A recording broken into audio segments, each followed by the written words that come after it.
Allahu Akbar, Allahu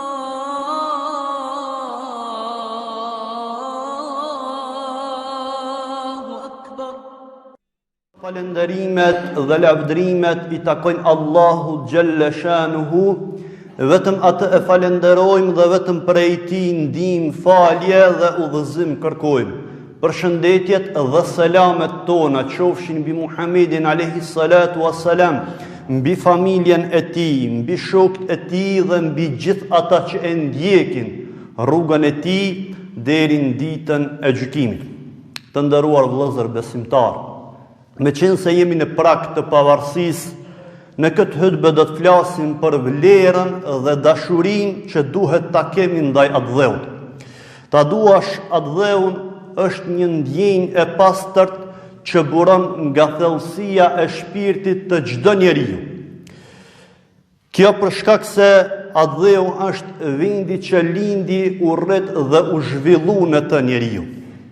Ai eci në për rrugicat e tij, u pluhuros nga dheu i tij dhe ndjeu aromën e gjelbrimit nga atë dheu i tij.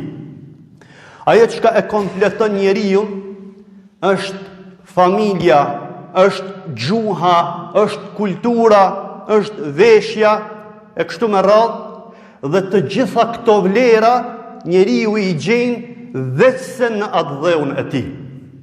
Ndërsa feja islame, të nderuar vëllezër besimtar, e ndihmon njeriu, e orienton njeriu se si t'i ruaj këto vlera, se si ta ruaj familjen, se si ta ruaj veshjen e tij, traditën e tij, kulturën e tij e kështu me radhë. Prandaj pyetja që bëhet shpesh nga individ të ndryshëm, të cilët tentojnë t'i provokojnë ndjenjat e besimtarëve se a feja apo kombi duhet më shumë, realisht është një pyetje që nuk duhet me u bë, sepse këto dyja janë gjëra të pandashme, si feja, si kombi janë të pandashme për njeriu. Ashtu si që nuk mundet me i nda sytë e ballit njeriu, ashtu nuk mundet me i nda këto gjëra. Prandaj të nderuar vëllezër besimtar, sado që njeriu largohet nga vatani i tij, nga atë dheu i tij, ai çdo herë ndjen mall për të. Ashtu siç ka thonë një nga të parët, ka thonë se 3 gjëra gjenden tek 3 lloj krijesash. 3 tipare gjenden tek 3 lloj krijesash. Ka thonë devja mallëngjehet për vendin e saj edhe nëse ka qëndru larg tij një kohë të gjatë. Zogjët mallëngjehen për folet e tyre edhe nëse aty është thatësirë dhe nuk ka ushqim. Dhe njeriu mallëngjehet për atë dheun e tij edhe nëse vendi i tjetër i sjell dobi. Këtë ndjenjë ndaj atë dheut e kishte edhe vetë pejgamberi alayhi salatu wassalam, të nderuar vëllezër besimtar. Ai në ditën kur u detyru që të largohet nga Mekkeja për në Medinë, e ktheu kokën nga Mekkeja dhe me sytë përlotur i tha: sa vend i bukur që je, sa e dashur më je, sikur populli it mos më nxirrnin me dhunë prej teje, unë asnjëherë nuk do të banoja në ndonjë vend tjetër. Një herë përderisa ishte në Medinë, erdhi një njeri nga Mekkeja i quajtur Asil. Dhe pejgamberi alayhi salatu wassalam po e pyet: si na lave Mekën o Asil? Dhe Asili filloi që të fliste për bukuritë e Mekës, për rrugicat e saj, për gurt e saj, për çabën e saj. Dhe pejgamberit alayhi salatu wassalam ju mbushën syt me lot dhe i tha: mjafto Asil, leri le të qetësohen zemrat, mos na i provoko ato. Pra pejgamberi alayhi salatu wassalam ndjente mall për atë dheun e tij. Të nderuar vëllezër besimtar, ne sot shohim që kur vjen dita e pavarësisë, njerëzit manifestojnë, festojnë kremtimin e përvjetorit të pavarësisë. Pse e bën një gjë të tillë? Sepse e duan vendin e tyre, e duan atë dheun e tyre. Mirë po, realisht çish manifestohet, çish duhet atë dheu? Ta duash atë dheun do të thotë që prindi ti edukoj fëmijët e tij në mënyrën më të mirë që ata të bëhen sjellshëm, dobishëm, të ditur që të kontribojnë për fenë dhe atë dheun. Ta duash atë dheun do të thotë që mësuesit të edukojnë nxënësit e tij në formën edhe mënyrën më të mirë, që ata nesër t'i ndihmojnë atë dheu të vendit të tyre. Ta duash atë dheun do të thotë që tregtari të punojnë ndershëm, me qëllim që ta zhvilloj atë dheun e tij. Ta duash atë dheun do të thotë që bujku të punoj tokën e tij me vullnet. Ta duash atë dheun do të thotë që gazetari t'i mbrojë vlerat e popullit. Ta duash atë dheun do të thotë që policia dhe ushtari ta mbrojë vendin e tij me dinjitet nga çdo e ligë e mundshme.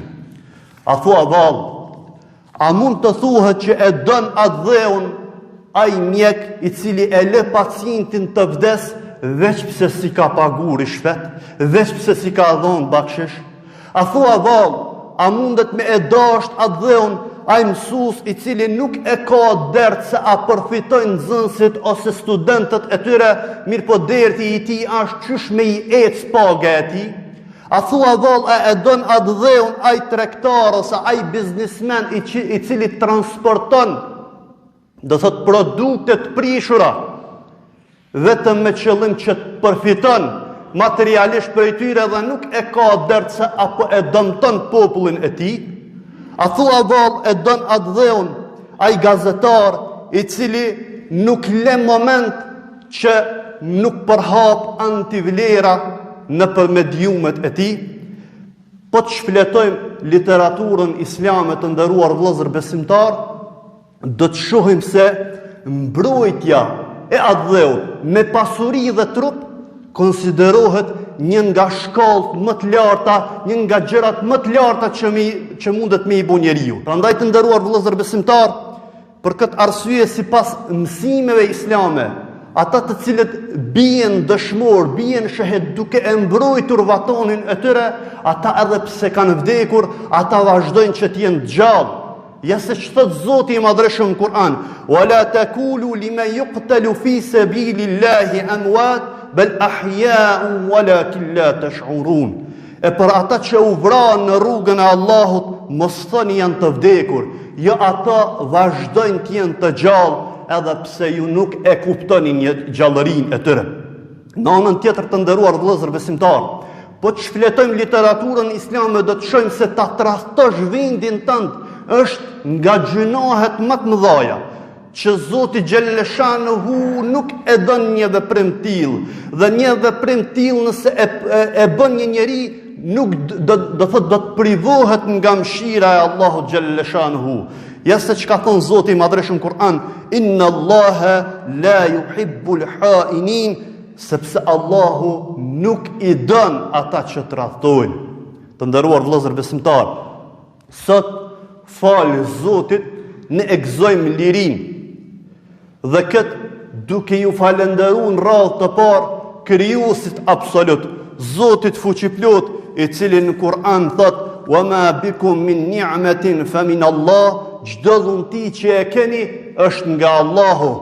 Pastaj duke u nisur nga hadithi pejgamberit alayhis salatu wassalam që ka thonë, ai që nuk i falenderon njerëzit, ai nuk din me e falenderu Allahun, falenderojnë dhe ju jemi mirënjohës për jetë gjithë atyre që luftuan për këtë vend, dhe ata që ranë dhe derdhën gjakun vetëm që ne ta gëzojmë këtë liri sot.